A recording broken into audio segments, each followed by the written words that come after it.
Welcome to the second episode of the Women Beyond Borders podcast. Our guest today is Claudia Alner, a leader with rich experience across NGOs, finance, and community advocacy. Claudia spent nearly a decade at GLOBSEC, rising to Deputy Director for Private Sector Fundraising, before moving into the world of finance with Crowdberry, where she now oversees operations and investment management in their public benefit fund. Beyond her professional career, Claudia is chairwoman and co-founder of Vietnamské korene, representing the Vietnamese community in Slovakia. She's also served as fundraising consultant, campaign manager, and board member at Rozmanita. Welcome, Claudia, and thank you for joining us for a second episode of Women Beyond Borders podcast, where we explore the personal stories and professional paths of those working to make a difference. I would like to begin by looking back at the very start of your journey. You have a long-standing experience in the third sector, from setting up a civic association to working in major Slovak NGOs. What originally drew you to this world and what kept you motivated in those early years? Hi, Margaret. So thank you for inviting me to this podcast. It's a pleasure to be here.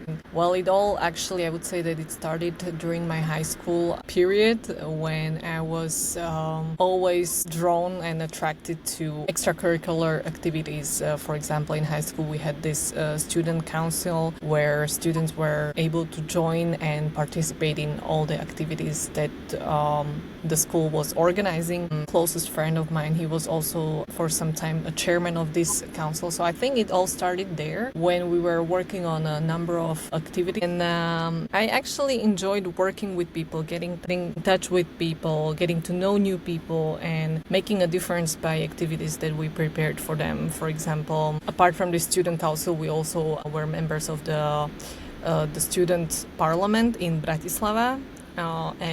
There we also participated and organized a number of cultural events, artistic exhibitions, the skate and BMX jams and competitions. And what I really enjoyed about all these events was that it was thanks to our small effort and curiosity and willingness to do something extra that we were able to prepare a time for people where they enjoyed themselves, and we really enjoyed being involved in these activities and making impact. So I think this is how I became very active, and thanks to this I also was able to start organize an international conference for young students, and that is when I invited my current boss and the founder of GLOBSEC. It's the major NGO which you probably refer to become one of the speakers at my international conference I organized as a student, and he actually invited me to join GLOBSEC as an employee, and I've been a member of GLOBSEC since 2015. So that's the story how I began. And at the GLOBSEC, you advanced from supporting roles where you started to senior manager leading strategic partnerships. What did this journey teach you about perseverance and leadership within an international organization? I was really surprised and nicely surprised by what impact can a small organization from Slovakia achieve, because initially it was a different organization. Slovak Atlantic Council was the initial name. We renamed ourselves to GLOBSEC. It was because of the GLOBSEC security conference that we organized. It was the flagship event, and I was really impressed by the fact that a group of students from Banská Bystrica, they started and founded this conference, and over the 20 years of its history, they drew international stars and politicians and high-profile business leaders to Bratislava, to this one event. And I think what my journey at GLOBSEC taught me is that really you shouldn't be scared of, you shouldn't have this idea or mindset that you're small and that you can achieve nothing as just one person or a small group. Rather the contrary, you can actually achieve something big and really impactful if you stand by it, if you have patience, if you go for it. If you are really patient and ambitious about achieving this goal, this is what it taught me, like be patient and really stand by your dreams and do not get demotivated by prejudice that other people may have about you. That's very nicely said. Thank you.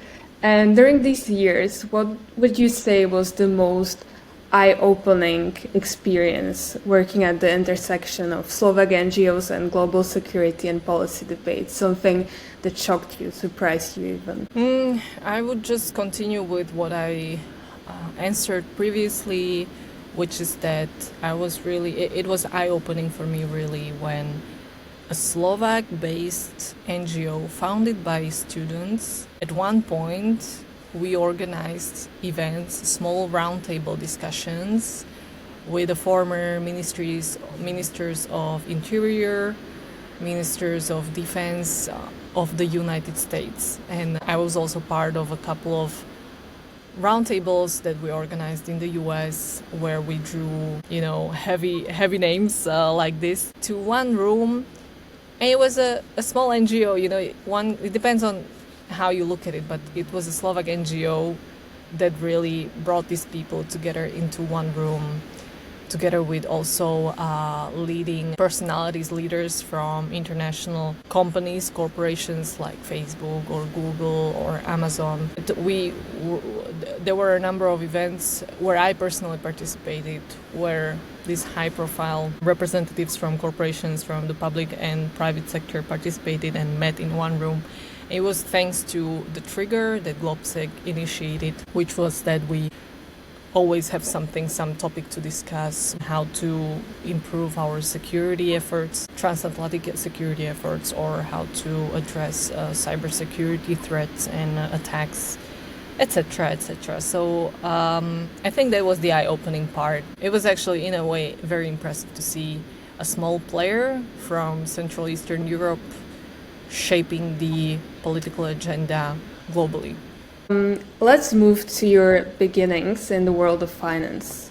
While you continued your work in the NGO sector, in 2020 you also stepped into a new role at Crowdberry, entering the world of investment and venture capital alongside your nonprofit commitments.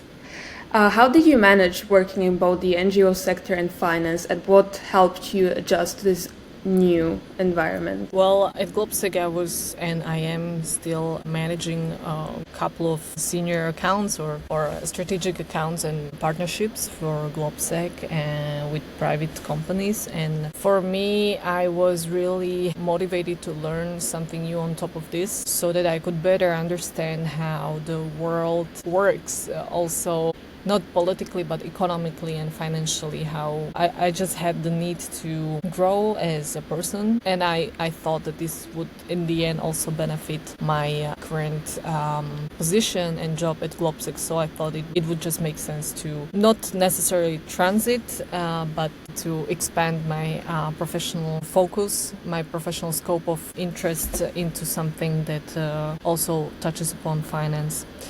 And in the end, I found my background in NGO very useful and beneficial for my investment position, for my position in Crowdberry, which is the crowd investment platform. Because while I was working for Crowdberry, I also initiated and brought this on table.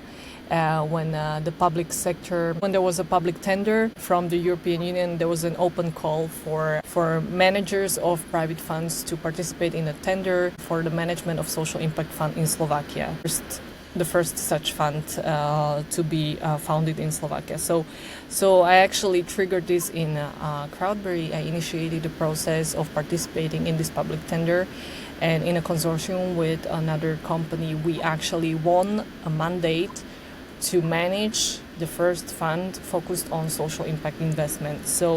And I think that my previous background in NGO, in the non-profit sector, actually an impact on me on triggering this in the company. So that is how I ended up managing the social impact fund that belonged partially to Crowdberry as a head of operations, and that included hunting for the companies into our pipeline, then reviewing their business models, and basically leading the companies, the target companies, through the investment process until deploying the financial tranche into the target company from this social impact fund.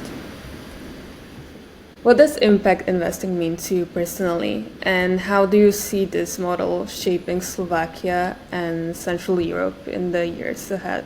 Impact investing to me means that not only does it bear the measurable positive impact that is generally beneficial for the whole of society, but it also, when there's a direct impact, public benefit for a bigger audience, I think that's what I would define as the impact investing, when you impact financial resources into something that over the number of years will have measurable positive impact on not only just the company itself but on the society in general. And that includes socially, what we consider generally socially responsible areas such as healthcare, environment, education. All of these are areas that you can invest in, and most of the time you have NGOs that are dedicated in these sectors that are doing something beneficial, and the impact investing means that you can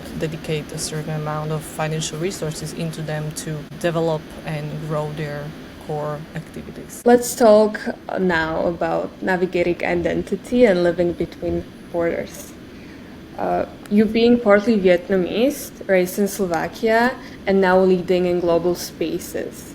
Would you maybe describe yourself as living between borders? If so, how has this dual identity shaped your professional journey?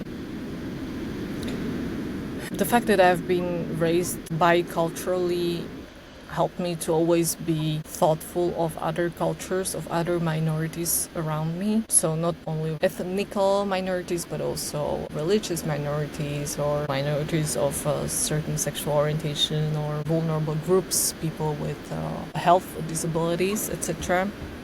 So I think the fact that I've been raised biculturally, I've always been drawn more to minorities in general. And I wouldn't say that I've been living between borders, not necessarily, but in my work and everything I did, I've always tried to look at a certain issue from multiple points of view. I think that's what my double identity helped me, or how it helped me in my professional life. You're also a co-founder and chairwoman of the civic association Vietnamese Roots. You represent the Vietnamese community in dialogue with government authorities in Slovakia. And in June 2023, the Vietnamese minority was officially recognized as a national minority in Slovakia. What has been the most challenging aspect of this advocacy, and what achievement are you most proud of?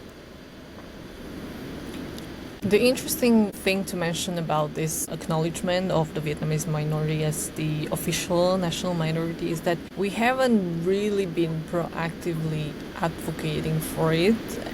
I think, of course, we had a representative from the Vietnamese community who was attending all the official government meetings to discuss this recognition. But I think it was mainly thanks to the way of life, we've been living as a Vietnamese community in Slovakia. It was thanks to this long-standing history in Slovakia as a Vietnamese community. The first wave of Vietnamese already migrated to Czechoslovakia back then in 1950s to work in a number of factories and to help with as a workforce. And over the course of these 70 years, I think we, in a way, can say that we've earned our place here in Czechoslovakia, in this region, and now specifically talking about Slovakia. And I think it was a natural development of the way we've been living here. I wouldn't call any aspect specifically or particularly challenging. Just lived, and we just started talking about it more, that we actually bring value to the economy, and it reflects also nationally. So I think it was the time also it evolved so naturally. My job personally was to popularize the Vietnamese culture. That's why when I was offered a small job to launch a mini-series about the Vietnamese community living in Slovakia, I said yes to that because I thought it would be a nice opportunity to support this advocacy in general. I come back to your original question. I wouldn't say there was anything particularly challenging, just something that evolved naturally. And we're very grateful. Yeah, we're very grateful for that to the Slovak government. And in this podcast mini-series on the Vietnamese community in Slovakia, which stories would you say were most important for you to highlight and why? Were there specific stories like of people living in Slovakia and their journeys? So the idea of this mini-series was that we split it into 16 episodes, and every episode bore certain topic, be it war in Vietnam, how Vietnamese community the dating life, interracial marriages, the story of every respondent. So every episode was bearing one specific topic, and it had multiple respondents, and every respondent had a very authentic response on every topic, on, for example, how they were raised, their experiences with racial prejudices or racism, the dating life, as I mentioned, or the business mindset and the working mindset, or the way how they were raised in their families, like the so-called tiger approach of raising your children. And every episode had one topic and multiple respondents. And what was very interesting, even though it was not planned, was that across all of these episodes, we always came back to the dilemma of having our own identity. So at the end of the day, whether we were dating someone or whether we married someone or whether we are raising our children or how we are living through the trauma of the war, in every aspect of our life, we ask ourselves, am I more Vietnamese or am I more Slovak or whatever? How do I feel? My husband is Slovak, and the way we are raising our children, I always ask myself, am I being too soft? Should I be more strict like my parents were on me? Should I put more pressure on my children and their education specifically, or should I give them more freedom? And we live in a democratic country, so the core values here are different than in the communist Vietnam. So all of that, our bicultural identity really shapes every aspect of our life. And that was really interesting. So across all of this series, even though we were not talking about identity, we touched upon the topic. And what was also interesting to mention that at the end of the series, after it ended, a couple of people, random listeners of the podcast, for example, a Slovak guy living in Germany, he approached me and said, him as a Slovak in Germany, he also goes through the same questions of having dual identity, and it was interesting. I think it mainly impacted people who somehow feel as a minority living in a majority. Mm-hmm. I hope it made sense. Thank you. That's what I meant by living between borders. It's not literal, but it's touching this idea of dual identity when we move somewhere for work or to study or even for a partner, we feel like we left part of ourselves back at home or in the country where we left. So yes, I think this is a broad topic. I think it touches many people. So we so far talked about your journey in the third sector. You work in finance and also your role in advocating for the Vietnamese community. And looking across all these experiences, one theme that stands out is leadership. How have you navigated being a woman in leadership, especially in spaces like venture capital, security policy that are often male dominated? For me, I was, of course, in these situations, I always knew that I'm in a minority as a woman.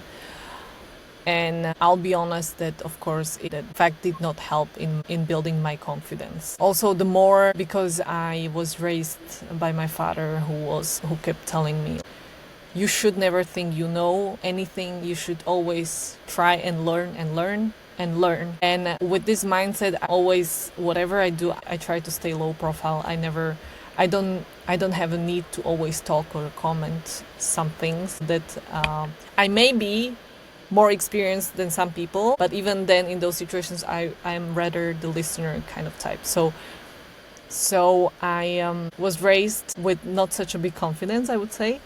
And when I happened to be in the situations which when I started working in areas that are male dominated, of course it did not help my confidence that I'm a woman and as a minority here. So I don't have like any special advice to, and I may be wrong, I don't know, it's just my personal view and the way I've been navigating through my career. But it's just that I accepted that they are men. It does not mean they are necessarily more knowledgeable, but at this point when I'm just starting to work in this field, I'm the beginner, so I'm going to listen and I'm going to learn from them. And I would have the same approach even if those were women who were more dominant in a certain field. I just take this approach of listening and learning in every aspect of my life, and I don't make a difference. I try to take this approach generally, just listen and learn. And when I feel that I have something to offer and something to share from my own experience, and then I share when somebody asks. But I don't try to do this proactively. Yes, so you mean you don't really recognize between genders per se, you just listen to people and what they have to offer and what you can learn from them. And I completely understand because I was raised with the same approach. Listen more, speak less. Listen so you can learn more from people in the room. Because that's also the learning process. So moving on, you also serve on the board of Rozmanité, working on diversity and inclusion. What does representation mean to you, both in leadership and in society at large? Well, I'll probably just again try and explain my own experience as a Vietnamese child, being raised in the majority, growing up in the majority. And as a minority, I always felt that we have a lot more to offer when we're generally thoughtful and mindful of other minorities in a room. So that is why when I came across the project Rozmanité, when the founder approached me with favor, I really loved the idea of inclusion and diversity methodology that Rozmanité is trying to teach and apply in their curriculum. I really like that, and I'm convinced that really the more inclusive society we have, the more thoughtful and respectful individuals we are, and as such individuals we can be more respectful as a society. So had I not been born Vietnamese, had I been born as a majority and growing up in majority, I don't think I would have this sort of mindset of being mindful of other minorities around me. So I'm a genuine believer that if we are more respectful towards any individual coming from majority or minority, I think it will just make us more thoughtful and mindful, and as such will be a better society. I'm a genuine believer of that. At Women Beyond Borders, our mission is to highlight exactly these kinds of stories, how women connect across sectors and borders to drive change. What advice would you give to young women who might feel in between cultures, between industries, between borders, but still want to create impact? I shy away from giving advice, but I can share what my approach has been, and that was my curiosity and eagerness to learn drove me to do something extra, led me to do and participate in a lot of voluntary projects. And thanks to those voluntary projects, I invested a lot of my time in them, and I learned. And during those voluntary projects, I learned who I am. Every little activity, every new activity, every person I met along the way taught me something new and helped me to realize who I am as a person. And that would be my story. And if I should give advice, that would probably be my advice. Just be open to new opportunities. Don't shy away from doing extra to first know yourself. And when you know yourself, you know what you enjoy to do, where you feel your added value is. And this is something that knowing yourself, being confident in who you are and in what you like to do. That's the starting point, and you can always develop it by just bringing on other activities or just focusing and deepening that one area of expertise. So my advice to young women who may not know yet what they want to become is to be open to volunteering. Invest your time in volunteering. It will really cost your time, but on the other side you will learn. It will give you the experience of knowing and getting to know yourself and new people, interesting people who may share the same interests like you. Yeah, I completely agree, because the same happened with me. I've done so much volunteering in the past during my high school, and that led me to study what I studied, that led me to do what I do. Exactly. And I work in NGOs, so I agree with this. So that's really nice approach. I'm happy to hear that. Looking forward, what is the future you want to help shape for Slovakia, for the Vietnamese community, and for women leaders across borders? I wish for a more tolerant, respectful, less hateful Slovakia, but I think it applies generally to the world we are living in currently. I wouldn't split people to bad or good people, but there are people who care less about the welfare of the society and of people around you, and that also applies to Vietnamese community. I just want to spread the goodness as along the way wherever I go, just being nice to people, making the circumstances better and easier for the lives we live in here in Slovakia, for all the minorities. Equally, I know that I cannot handle it all, but across the different fields that I work in and where I'm active, I try to apply this approach. I know that this specific area, where in the field of impact investing, I know that we are working with socially disadvantaged minorities because we provide capital that helps the target companies employ people with social disadvantages. Where I work in my position as the chairwoman of the Vietnamese roots, I know that we advocate for better conditions for children in primary school so that they can actually receive the support they need to learn the Slovak language so they can integrate better. And in Rozmanita, we try to bring systematic solutions that will apply the inclusive methodologies of learning and teaching in schools on a national level. I know we are a long way from achieving that goal, but every day we get closer to that goal. And all of these activities that I do, be it on a global policy shaping area such as GLOBSEC or impact investment in Crowdberry, all of these engagements of mine, through all of them I try to connect, make sense, make impact by providing better life for individuals and as a society. Claudia, thank you so much for sharing your story and your insights with us today. It's been inspiring to hear how you've navigated different sectors while staying true to your mission of creating impact. To our listeners, thank you for joining us for this episode of the Women Beyond Borders podcast. If Claudia's journey resonated with you, we would love for you to share this episode, connect with our community, and keep the conversation going. Until next time. Thank you very much. Thank you. Thank you.